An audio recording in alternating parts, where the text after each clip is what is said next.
Triumphant Tyler Gaffleone aboard Zulu Alpha, wrapping up our intro on this Thursday here in another picture-perfect afternoon. A five palm tree out of 5 in the weather, as we say, around these parts. And things quite still and tranquil outside, but that'll change in a little less than 60 minutes' time as we venture into a fast and firm 10-race Thursday. Jason Blewett, Acacia Courtney, glad you're with us, everybody. That's always the case. And Acacia, we build towards the Pegasus in a couple of weeks, give or take. Yeah, about 2.5 weeks, 2 weeks from Saturday, I believe, January 23rd. Looking forward to the 5th running of the Pegasus World Cup. It'll be the 3rd time for the Pegasus World Cup turf. And as always, we will be bringing you all of the information leading up to it. Definitely. And speaking of information, well, that's what this show is about as we dive in and go over this 10-race program, beginning with a little bit of daily housekeeping on Gulfstream Park today, the first of which, and believe me, I took my licks last Friday. The great Ron Nicoletti is hopping aboard and will be on deck this coming Friday. Free to play, beat the expert. 10 races on Friday. Free to play, as Jason mentioned. You have a chance to win one of the cool Beat the Expert polo shirts. As always, it's a lot of fun. We appreciate you tuning in and playing, and hope you'll play along and try to pick more winners than Ronnie. Definitely. And then big doings as far as what's going on this weekend. Saturday, and that is a good Saturday card. I finished it this morning. There's a lot of quality to go around, and it's a day certainly anchored by the tropical turf, which drew a pretty good field led by Chad Brown's Analyze It. And tying that all together, we're talking a big-time mandatory 6 cash out there, Acacia. Yeah, that'll be, I think, a pretty big pool for sure. We have $1.4 million guaranteed today, and it's just continued to grow so quickly over the last couple of weeks since we had a mandatory payout. So get your handicapping hats on. It's a great sequence with a stake in there, as Jason mentioned. That's a big field and a pretty salty one, too. Some interesting runners in there. I'm really looking forward to that, as always. But everything must go in the Rainbow Six on Saturday. Definitely, yeah, with Analyze It, trying to, in a way, I think, restart and just jumpstart a career that has seen him put up some big-time numbers and efforts, but only 2 races since the 2018 Breeders' Cup Mile. He's back for Chad Brown, knocking heads with Casa Creed. Very solid field in the tropical turf. I like this early pick 5, though, and a number of trainers we're going to see throughout the weekend and scattered throughout that mandatory Rainbow Six payout sequence on Saturday, like Mike Baker and Safi Joseph Jr. They both have horses, the top 2 contenders in the opening race today, and I would imagine one, if not both, found their way onto your play. In fact, you're 1-6 to start. I'm guilty. I've got Mike Maker and Safi Joseph for the first couple. I've got an inexpensive early pick 5 ticket to pad the bankroll a little bit, hopefully, for that Rainbow Six coming up a little bit later on. I'm going to single in the second race, and it's typically not my type of single, but the number 3, Nancy Work, will have a stat in a little bit for Kathleen O'Connell with this kind of trainer switch. Some really good numbers. A filly by Outwork, who I thought could benefit and build off of that debut race that she had at Churchill. And I just didn't really like anybody else. So I'm singling her, and 2 firsters in the 3rd race and 3 horses in races 4 and 5. That 5th race, the cash out leg going a mile on the turf, does again center around Mike Maker and his digital footprint, but intrigued by a couple to the outside as well. I am too. I don't fully trust. Maybe that's a little too hard. Digital footprint's the horse to beat, yet he's going to need another solid effort, and dare I say, maybe have to run a better race than he did recently when he won and beat a horse who had post 12 last time out. That's a replay we're going to check out in a few minutes' time. And why don't we start out fittingly with trainer Mike Maker and Jose Ortiz, who have the rail posted number 1, Lido Key. Big-time player, has the rail and is shipping south after winning a turf race on December 12th up at the Big A. Yeah, not something you're quite used to seeing, as always, as the weather was kind up to Aqueduct as far as turf racing did go, but managed to get the win that day, so I'm sure they were happy to have a couple more turf options after not racing since the end of Belmont back in September. Just seems like spotted well coming off the back of that win in the non-winners of 3 category off that win last time out. And yes, there were a couple of horses in there that have been at that condition for a while and kind of knocking on the door. So that's why I think coming in for the 20,000 is just a logical and I think honest move as to where to place her. Now, Calantita, the Irish bred for Safi and Edgar Zayas, really got brick-walled last time out. And, I mean, her traffic trouble was so intense and legitimate. Not saying she would have won, but I would imagine she would have been every bit on the wire with War Canoe and I'm Listening. I mean, that was legit traffic she ran into, kind of like trying to get home at night getting on 95 North. We all know that very, very well. Oh, yeah. But yes, she did have a lot of trouble last time. My biggest kind of question with her and why I leaned toward Lilo Key instead was that she had a couple of races prior to that where she didn't really have trouble and wasn't able to kind of notch the deal. But I think Edgar's Eye suits her well. And she ran very well considering what she had to deal with last time behind War Canoe, who was taking a significant drop in class from Stakes Company. Now, field of 5, meanwhile, waiting for us in the main track opener, which sits as Thursday's second race, a 3-year-old filly, $35,000 to $30,000 maiden claimer. Couple of defections out of this race. In fact, the first are on the rail, Party Swagger. She had the vibe of a filly that might get bet a little bit in this spot. And, you know, I like the fact, although it's a fairly compact and cozy cast of 5, I like the fact you've got 3 pretty disparate second-time starting fillies on paper between the one you and I prefer on top, the Outwork filly for KO off the trainer change, the 3 Nancy Work. I thought the 5 Nuska would run a lot better second out for Fausto Gutierrez. And then you've got the 6, who's not probably, I think she's the filly to beat off a, in context to this field, respectable debut out of the 6, Is She Frosted? Yeah, she did for sure. That was back in October, though, and it was an off-the-turf affair. So we'll see how it stacks up. That said, I don't think you really need to be any world beater in this field, so she might have just spotted it well. But as far as Nancy Work does go, obviously very green in her debut drifting, off not the cleanest, hopping at the start, but moving to the barn of Kathleen O'Connell and found this stat, which I thought very interesting. First time after the trainer switch with maiden claimers on dirt. She has very strong numbers, 9 for 30 over the past 5 years and a positive ROI. So I had liked her already, and then seeing this stat, Jason, just kind of pushed her over the edge as far as pulling the trigger and singling her. Different caliber of horse. What was in my mind in looking at the number 3 Nancy Work was This Is My Time, who KO took over the training of in the summer. Again, different ball game, even where This Is My Time was back in the summer. Not nearly at the level she's at now, which is a leading Florida bred and certainly one of the better Florida bred females in training currently. But yeah, Kathleen's done an outstanding job with her, and I would imagine she's targeting the Sunshine Millions, which will be actually, believe it or not, next Saturday here at Gulfstream. As always, the Sunshine Millions the week before the Pegasus World Cup, so we have the opportunity to see the Florida breds kind of have their day in the sun. Definitely. Now, the third is a 20K older maiden claimer on the main track. We'll do it quickly here because the race basically conflated on paper when it was drawn. The 2 firsters, the 6 Blakenstein, and the 8 Tonalism against the 0 for 30, the 7 Making a Legacy. Well, Making a Legacy is an early scratch, and I think most are going to look at this race, Acacia, and come away with either an 8-6 or 6-8. It's just the way the thing plays out. Yeah, I totally agree. I think that these are the logical 2 in here. The Cult by Tonalist to the outside, and then you've got the Shanghai Bobby Cult and Blankenstein there in the number 6. And I wish Pete Aiello well as the 3 Black Teen and then Blakenstein in the 6.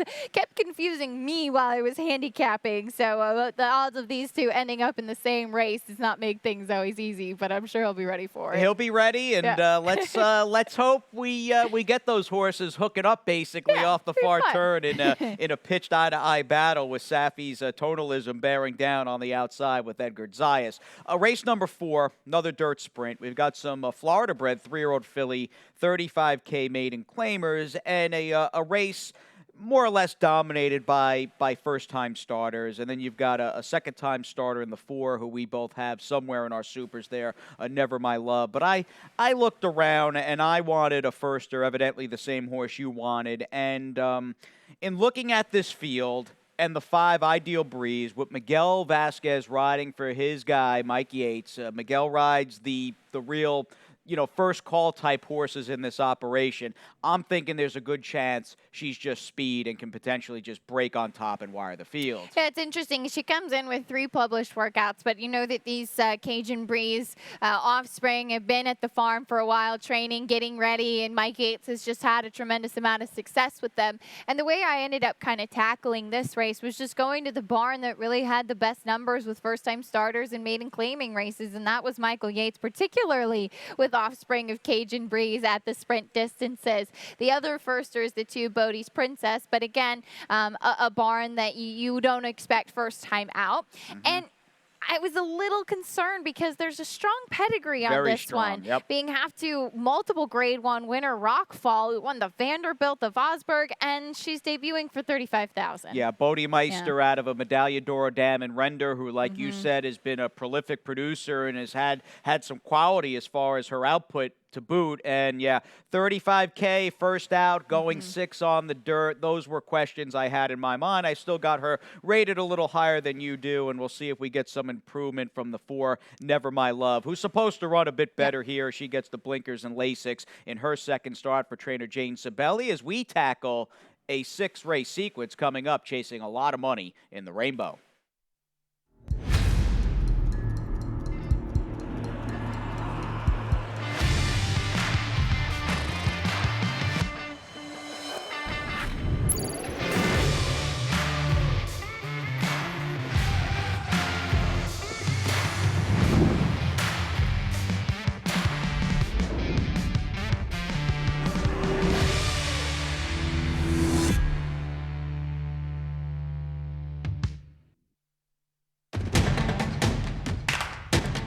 And they're off.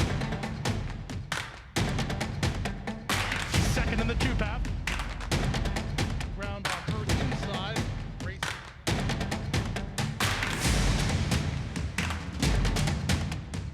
And a quarter of a mile to go, and he's 6 yards out. It's last of the 12 as they roll into the backstretch.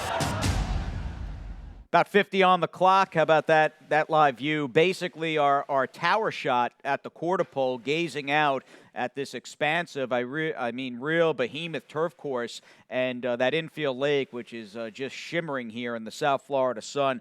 Another idyllic afternoon as far as Mother Nature is concerned, and we continue on week number 6.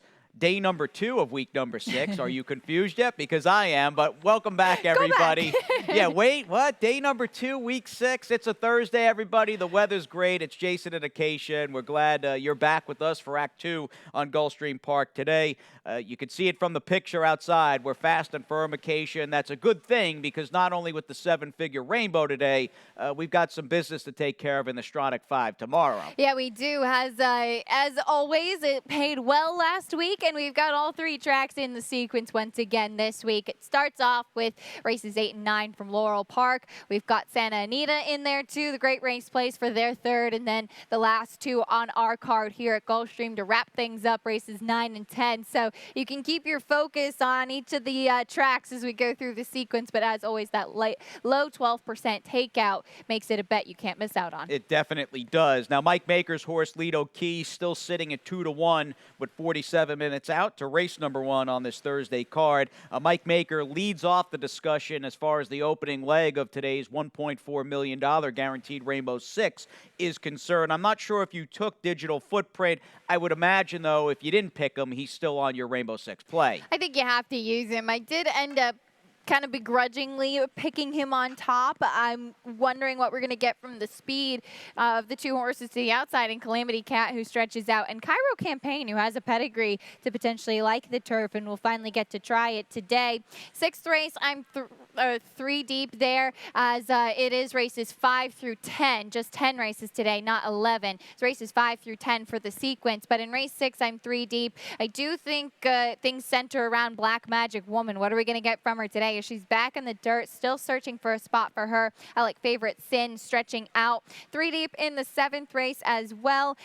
In race number 9 today, I think it really kind of centers around with the scratch. You've got Barika on the drop to the outside for Danny Gargan. Is this going to be the day for her? And as we move forward, the 9th race, the part of the late double, is a very, very strong field. I could have gone 4 deep in there, but I ended up, Jason, just using the 2 Mike Maker runners. This Tiger Blood should get a very good trip today. As he comes out of the claiming crown and faced I got to think, or certainly a horse that has the potential to be a top turf sprinter on the East Coast, if not the entire nation, and Faya last time. I get he doesn't have the accomplishments of an extravagant kid or in premise to this point, but man, there's a lot of potential there, and I'm with you. I hope Tiger Blood runs a big one. He's always been at his best on this turf course over firm ground, and he gets both of those today, as was the case last time out with the number 2 Digital Footprint, who was shipping south as a wintertime snowbird, getting a trainer change to Mike Maker, and he got a good ride and couldn't have been any gamer or more resolute in a race we're about to pick up off the far turn. Yeah, he was very, very game. He does have some natural speed, too, but taking over, and he was 9-5 this day on a drop in class and on the trainer change coming here for his first start in Florida. He was the number 3 that day. Really held on quite gamely in between horses and dueling down to the wire.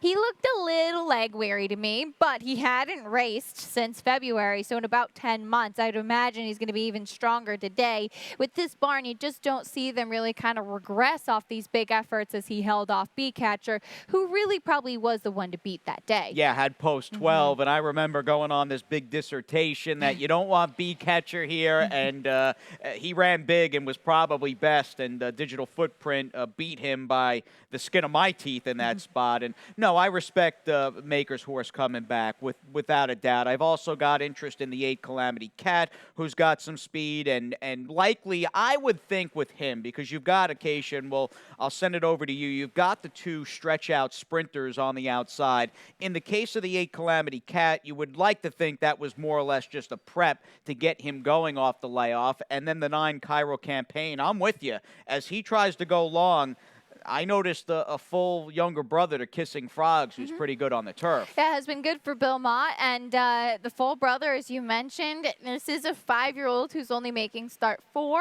but finally does get to try the turf. I think the biggest question for this one will be the class of what he's facing, as he's got some really tough-hardened veterans in this spot. But on pedigree, he should like the grass. All right, we'll see what Louis does. Louis win 3 here yesterday. He's got the ride, of course, for Steve Quaceres on the 8 Calamity Cat in that 5th race. Halfway home, as we dive into the late pick 5, you've got Todd Pletcher against Shug McGahee as kind of like the sign on the marquee in this opening leg. I opted to stand alone with the Pletcher filly. Last chance with the number 6 horse, Black Magic Woman. I know she maybe is a little notorious and has a little bit of infamy regarding the kind of prices she was up in New York, mainly during those first 2 starts on the dirt at Saratoga. But with her speed and the 6 horse nature of this field, I am hoping simply and bluntly it is just the right spot for her. So built this play with her in that opening slot there for a $27 late pick 5 cost.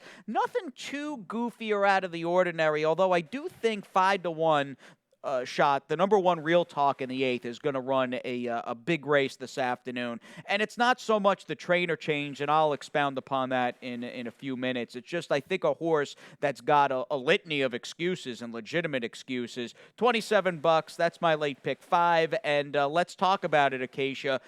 First and foremost, Black Magic Woman, who I would imagine, and you were there at the time, I would imagine she must have just been tipped from Saratoga to basically Lake George with the fact that she was 3-5 in her debut up there. Yeah, everybody and their dog knew that Black Magic Woman was debuting that afternoon. And after her second start, I likened her to a horse by the name of Candy Tycoon, who had been Todd Pletcher's buzz horse of Saratoga last year in 2019. Never really kind of developed and lived up to that notoriety. And some horses just are kind of those morning glories in that they're so impressive in the morning in their training. They have the pedigree to back back it up. This filly's the half to Magnum Moon. She really doesn't look much like Magnum Moon, unfortunately. My notes from her debut were that she really, I thought, needed to fill out a little bit more. I will say, I think a mile is probably the best distance for her. Maybe just having some races under her belt, but the fact that they tried her on the turf last time, back to the dirt, it feels like still kind of searching a little bit. I filed my divorce papers 2 back, so like I said, Jason, you're probably a lock today to get her home. Oh, that gives me confidence. I like hearing that. I'm sorry on your behalf, but I'll take the win here to start the late pick 5. But I'll wrap up saying this clearly is not the toughest maiden special weight race, even for the older fillies or mares we're going to run here during the 2021 championship meet. So there's that. She's got the speed in a fairly compact field, and she's posted outside. So I'll give her one more try. And, you size it up where, although she's disappointed, she still owns the best races, I think, to this point. And for me, it's her early speed combined with the fact that the 5 Seaside Retreat might be improving, but you talk about like a low gear, chugging grinder. I think that last race at Aqueduct really attests to a horse who might be improving, but just doesn't have a big turn of foot. Yeah, you can just see it in this performance. You're absolutely right. She was beaten by a 15-1 shot. She was 9-1 that day. She just really, and you could just see how dirty her front is, and that she was getting that kickback. She has a relentless grinding running style, which I think is a positive. She was second best this day. The winner got the jump on her, was cleaner as well. In the Augustin Silks, I think, right? Was that a Jonathan Thomas horse maybe that won? I believe it was, Berenice. Yeah, I think you're absolutely right to be a Jonathan Thomas runner. And this one, it seems like she can run all day, has gone the mile before, but I have my questions about her as well. I took a little bit of a wild card runner and favorite Sin. On Fire Baby, the dam, was a multiple graded stakes winner and best going long on the dirt. So this is her first time going a distance of ground on the main track, where back in the spring on the turf, she was facing some really good ones going a distance on the turf. So I'll give her a try for Ian Wilkes. I like seeing not only the good race with her last out, she might be catching both a Pletcher and Shug duo outside where their horses maybe look a little bit better on paper than they are in actuality. So I like your idea of taking kind of a middle-of-the-road price and one of 2 out of a Smoke Glacken dam in that 6th race today. I know you like that. That definitely gets the Blewett stamp of approval there. Let's move on to the 7th race. We've got a cast of 9 in Thursday's 7th. These are older filly and mares on the turf for $35,000 to $25,000 tags. And although Barika had drawn fairly poorly here a few days back, combined with an MTO that was posted inside of her in the scratch of the 9, and it's a notable scratch of the 9 Lucky Jingle, Barika now goes from stall 9, and I'm wondering if you feel the same, even at this stage as a newly turned 8-year-old, is she maybe just a little bit better than these horses for Danny Gargan? Yeah, I think she's got the class. I mean, just given what she was facing up in New York, in front who beat her last time was in razor-sharp form at the time for Shug McGahee. She drops in class. She's got plenty of back class to go, and she's also run at these levels as recently as last fall. Obviously, the barn going well. She kind of ticks all the boxes. I had picked Lucky Jingle on top, just thinking that she was one who perhaps had a little bit more of a class, a little bit more reliable, but it's really hard to ignore Barika in this spot, as we also know she loves it here on the Gulfstream turf course. She definitely does. Una Luna has an affinity for these parts as well. She's a Florida bred and a Florida gal at heart, I think, and coming out of the War Canoe Listening race, and maybe we get a little bit of a gauge on that field, even though this is a better field as far as Calentita, who's sitting up there at 3-1 in the first race with 37 minutes to post. 8th race, let's do it. We're on the dirt. We've got newly turned 3-year-old rather, Florida bred allowance optional claiming types, or it's just an entry-level allowance race, led by the number 4 Gatsby in this spot, who has been stake-faced. Truth be told, I don't know, after watching him run so well in the Dr. Fager behind Breeze on By, I felt as though Gatsby might have been further along than he is at this juncture, yet he still, I think, has shown enough and is clearly stake-faced that he's gonna, in all likelihood, just like this field this afternoon as he takes a little bit of a step back and maybe a rung or 2 down the class ladder, so to speak. And he has been gelded, comes back as a gelding today after that try at Tampa in the inaugural, and obviously you know him better than me, having seen him over the last couple of months, but watching replays and even looking back to his debut, which I guess his claim to fame is beating Golden Golden Pal Pal, yep. on debut at the very beginning, I think the first or second day of 2-year-old racing back in the That was, spring. I think, the first race, actually. Yeah, it might have been. I think it was him and Quinoa Tifa on the first day right. for Arundel. So, yeah, I wonder if maybe he was just one of these, like, really kind of forward along early 2-year-olds that never really progressed as much and others kind of caught up to him. It could have been a case for that as well. I think this will be the time to really decide, and obviously we both respect him, but trying to go elsewhere. And I'd landed on the two famous Gent, who has been running against some good company. Tiger ran really well in stakes company last weekend, too. He did. You know, Tiger was second, in fact, for in the Arundel. Limehouse. That was the Limehouse behind, rather. Hey, Claudia, the unbeaten is Claudia Spadara. We like breaking the fourth wall on this show every time Claudia comes into the studio. But no, that was the Limehouse, and Drain the Clock is unbeaten in 3 starts. The one real talk, I'm going to give one more chance to this afternoon. His debut was legitimately solid with a good figure. As time went on, it turned out to be an inferior field, and that is what he's got to answer this afternoon. Is he as good as he looked against a subpar group of maidens back in the early portion of September? But I drew a line through his second start when we had that really intense rainstorm in the middle, smack dab in the middle of that Millions preview day over at Gulfstream Park West, and he was beaten by Poppy's Pride and Gatsby. And I would like to think going into this Acacia that he found just simply a mile too far last time out. Yeah, it's a good place to kind of turn back, kind of reevaluate where he stands now, getting back to the sprint distances, where his debut was very, very strong and overcoming some adversity that day, too.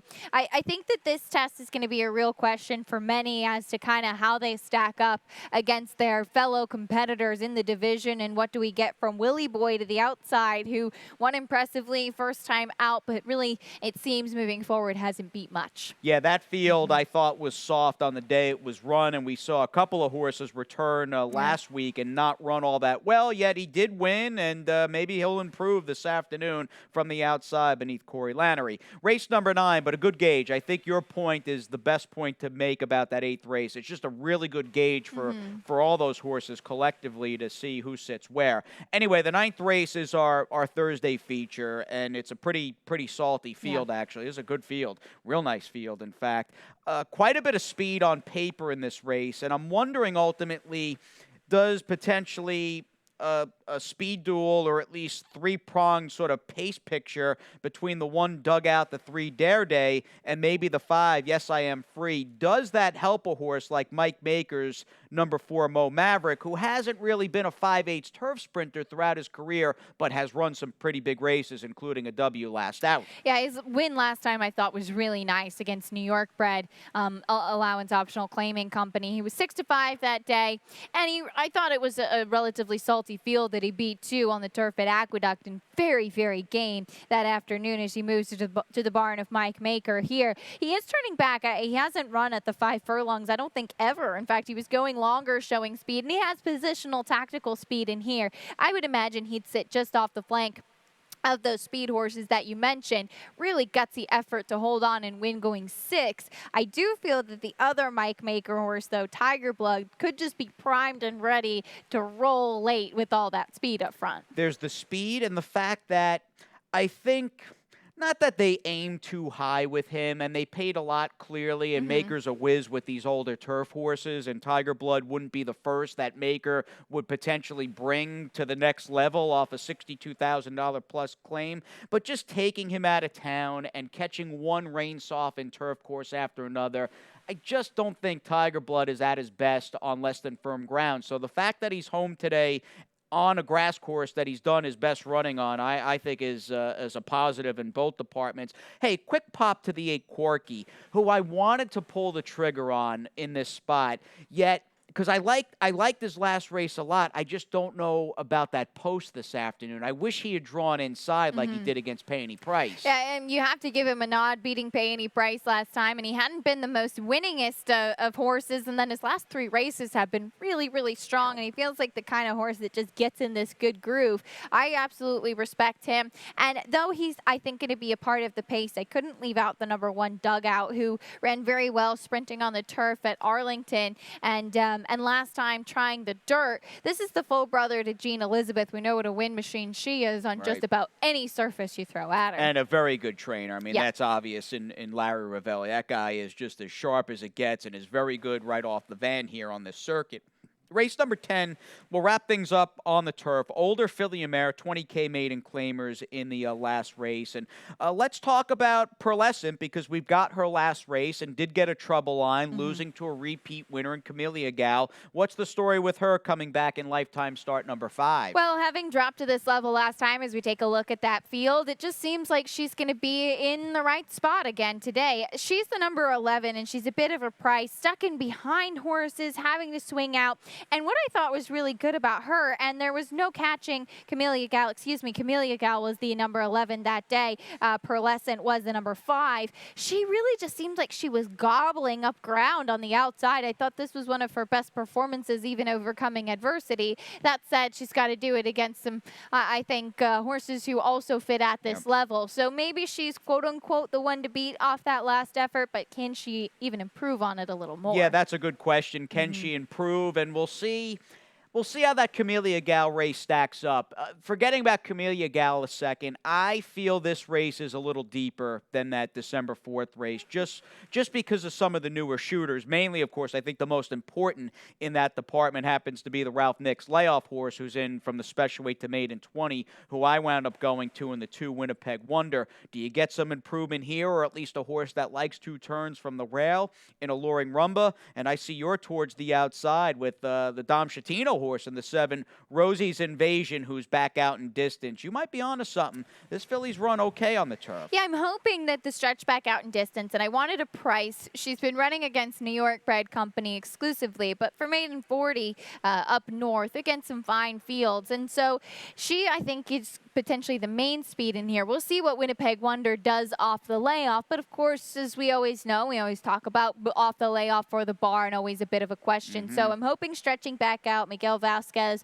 wires the field here at a price. All right, sounds good. That's race number 10 as we dive 29 minutes out from the Thursday first race on the turf into our lightning round, and a very Pegasus-heavy opening to this January 7th lightning round. And why not? The invitees were announced midway through Sunday's program last weekend, and needless to say, if Charlatan does indeed come for trainer Bob Baffert, he will be favored over Nix Go, a horse that was just so giant last time out in the Malibu. Big performance off of a layoff, too, for him to come back and get this victory. Of course, thrilled to see Nix Go on the list there, winner of the Breeders' Cup Dirt Mile, bunch of Grade 1 and Grade 2 winners in there. And as always, Bob Baffert seems to hold a strong hand should he decide to win. Already a 2-time winner of the, should he decide to run, I should say, a 2-time winner of the Pegasus World Cup. And wishing Bob's Mucho Gusto a happy retirement. That horse just announced a couple of days ago will not be back to defend his title off to the breeding shed. Now, Todd Pletcher, all of a sudden, Mr. Turf Trainer here at Gulfstream Park, he's got 3 of the main invitees to the Pegasus Turf. And although, Acacia, we haven't seen past performances yet, I was looking at the list. I think Colonel Liam may go favorite if he, and it sounds like he's going to run in the Pegasus Turf. It seems like this horse just has a massive, very large fan base, and we're a part of that. I agree. I think he might be favored. He, I think, should have no problem with the distance. He had a nice win in the Tropical Bark Derby as a prep. He's not yet a graded stakes winner, but I think, and I know many agree, that his run in the Saratoga Derby was one of the strongest turf performances we've seen. He's just a stunning individual, and looking forward to seeing him and the Todd squad very strong in the Pegasus World Cup Turf. Right, he's got Largent as well, who upset the stake here a few weeks ago, and he's also got a Social Paranoia, who's done some good things and won, what was that, the Appleton on the Florida, Florida Derby undercard here last March. Meanwhile, we're talking money, not only a mandatory Rainbow Six cash-out day this coming Saturday, January 9th. How about marking your calendar, and even better, signing up and getting involved in the Pegasus World Cup Betting Championship? That's right, January 23rd, just about 2.5 weeks away. You can get all of the information at pwcbc.com. Very good. All right, tickets on sale currently for the Pegasus World Cup.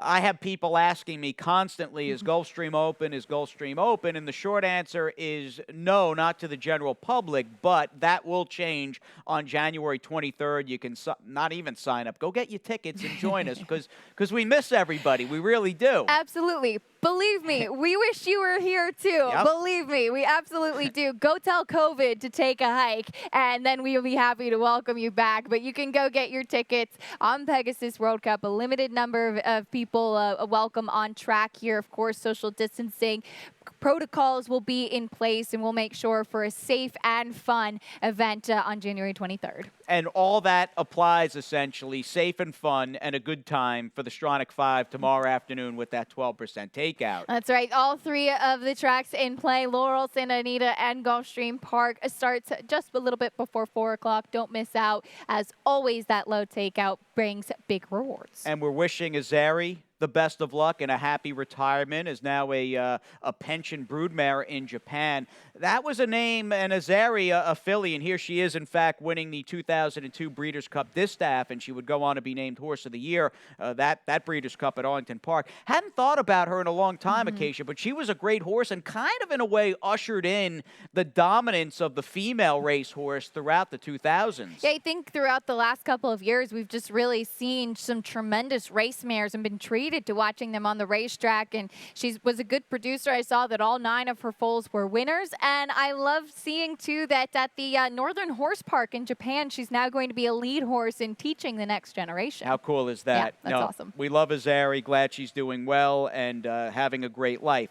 Meanwhile, Jonathan Shepard, Hall of Fame trainer Jonathan Shepard, has enjoyed life and a great training career both here and across the pond, and obviously a 20-plus championship steeplechase trainer, won some big races, and I think 15 Eclipse Award winners that he's trained throughout his illustrious career. Here's video of Shepard Stormcat, Acacia, beating a future Belmont winner in Danzig Connection. And what a legacy Stormcat would leave, of course, as a sire of sires and just a tremendous, I think, influence on the thoroughbred generation of his time. And I think Jonathan Shepard, an influence on his generations and generations to come, too. I had the pleasure of interviewing him last year at Saratoga as he had won a race at Saratoga. I believe it was over 40 years in a row. 47 straight years. Yep. Which is just incredible through 2015, and wishing Jonathan all the best as he will still keep a small string of runners in Ireland. Yes, a gentleman and a class act all the way. And I was curious when his Saratoga winning streak started in the summer of '68. Yeah. Gas was 34 cents a gallon, and Lyndon B. Johnson was the president. Think about that. A long time and nearly a half century for just, again, a class act. Meanwhile, a class act, I think that's a good summation, briefly, of Got Stormy, who has just been a wonderful race mare to follow, both long and short on the turf. Went for big bucks last November at Keeneland, but still with Mark Casse, although a different owner, and she's gearing up for a 2021 campaign. Yeah, purchased by Spencer Farm for $2.75 million at Keeneland after the Breeders' Cup, where she ran a good race and obviously has kind of found her form once again, sprinting on the turf this year back. And I think it's nice that we'll be able to see both her and Monomoy Girl, who Spendthrift also purchased, back for a 2021 campaign, as I think both of those mares really have quite a following. And I think about Azari and how we opened up the segment talking about those great fillies of the 2000s, Rachel Alexandra, Zenyatta, Songbird, etc. We do have some poignant and bittersweet news in saying that Goldie Cova, unfortunately, it was announced yesterday, passed away at the age of 16, but one of the best racehorses I've ever seen and had the pleasure of watching compete. I'm definitely jealous that you had the chance to see her live, but a 3-time Breeders' Cup Mile winner, the only one to do that, winning 3 of the same race on that Breeders' Cup Championships weekend. She traveled the world, and I think she had 14 Group 1 wins to her name. And here is her 3rd consecutive Breeders' Cup Mile victory in 2010 at Churchill Downs, and just the late turn of foot that she displayed in her races, and the fact that her connections, Wertheimer and Frere, were fitting and sporting enough to bring her back at this stage of her career with the hopes of winning a 3rd straight BC Mile. Just tremendous. That was a great Breeders' Cup with Uncle Mo winning the Juvenile. Goldie winning her third mile, BC mile, and then, of course, it all came to an end with Blame and Zenyatta in that unforgettable BC Classic. What a year that was, that's for sure. But, of course, condolences to all who loved and cared for Goldie Cove. I know she had many fans on the racetrack. Absolutely, including the man that calls our races, Pete Aiello, who's coming up next with those Thursday scratches and changes. All right.